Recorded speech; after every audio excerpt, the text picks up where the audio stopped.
So what if the gold prices are soaring high? Does that mean that the dollar is now losing strength and is no longer relevant? Think again. If you look at any building or any great architecture for that matter, the greatness and strength of the building is not from what is seen from the outside, but the hidden strength of the foundation and the rebars that are unseen. Similarly, the US dollar is entrenched into every economic activity. You take it in international trades, you take it in petrodollar, and now, after the Genius Act, it is now getting entrenched into the crypto world as well. Is it even humanly possible to remove the dollar out of the equation?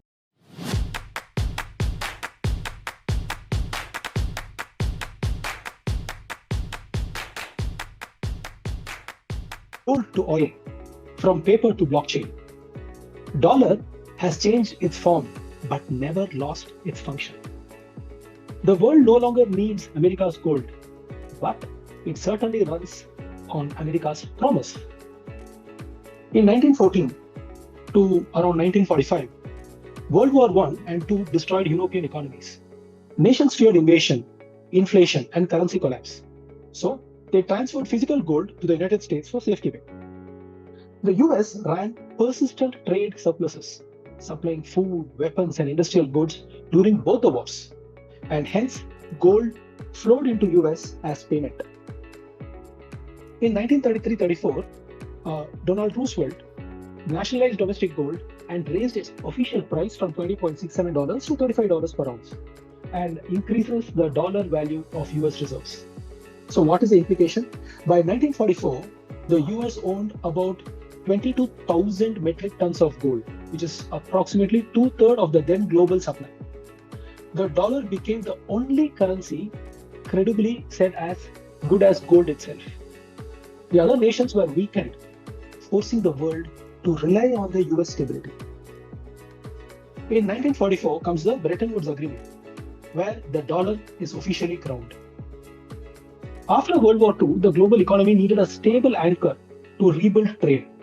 At Bretton Woods, 44 countries agreed to peg their currency to the US dollar, and the dollar itself would be convertible into gold, which was again fixed at $35 per ounce.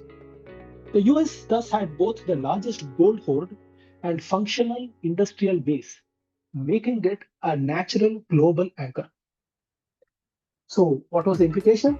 The dollar became the world's reserve currency. US institutions, IMF, World Bank was born and became global financial pillars. America could finance trade deficits in its own currency, and others needed dollars to settle international payments. In 1971, the delinking happens between gold and the US dollar. In the 1960s, US fiscal expansion, the Vietnam War, the Great Society programs created too many dollars relative to gold. Foreign government, led by Francis Charles de Gaulle, began redeeming dollars for gold, starting to drain the US reserves. So, to stop the outflow, President Nixon suspended dollar-gold convertibility on August 15, 1971. So, the implication is the Bretton Woods system collapsed, currencies began to float, gold was demonetized, and fiat money became the norm. The US kept its gold, while the world had now started keeping its dollars. And at this point in time, this ensured continued dollar dominance. In 1973 to 1980, around that time, we had the petrodollar age. After the 1973 oil crisis, the US negotiated with Saudi and OPEC to price oil exclusively in US dollars in exchange for US security guarantees and weapons sales.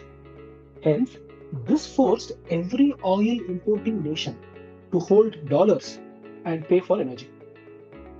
The implication is a permanent global demand for dollars and US Treasury so that they can invest petrodollar surpluses. The US could run large trade deficits without currency collapse.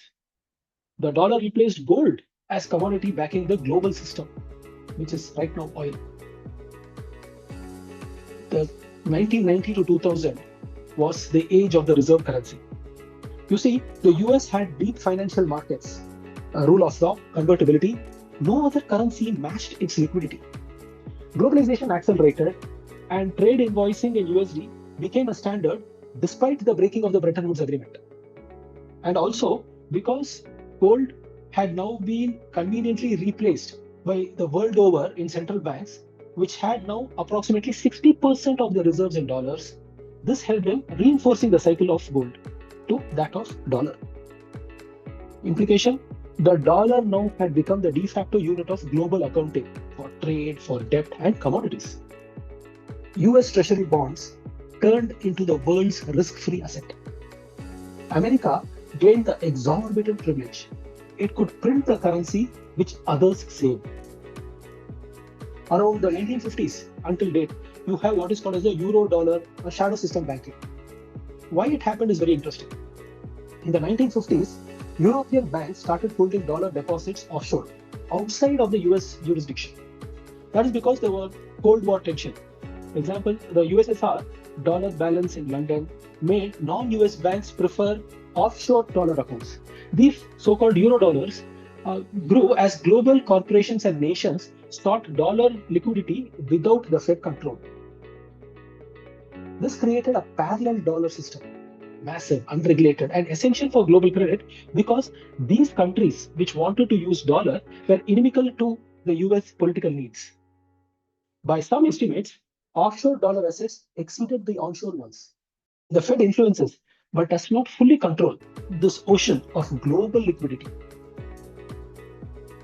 So now comes the Genius Act, where crypto is in dollars clothing. The US wanted to regulate and absorb this new financial layer before foreign powers did.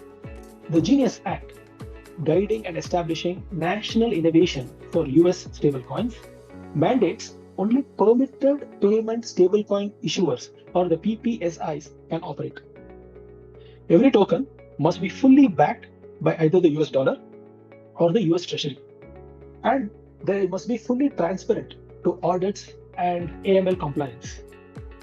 So the implication is stablecoins effectively extend the dollar into blockchains.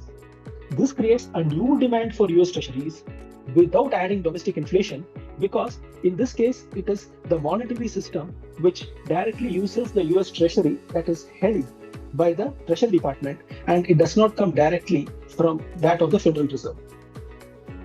The dollar gains a third anchor after gold and oil, the digital assets. US regulatory oversight ensures crypto is the USD infrastructure and not rival to it.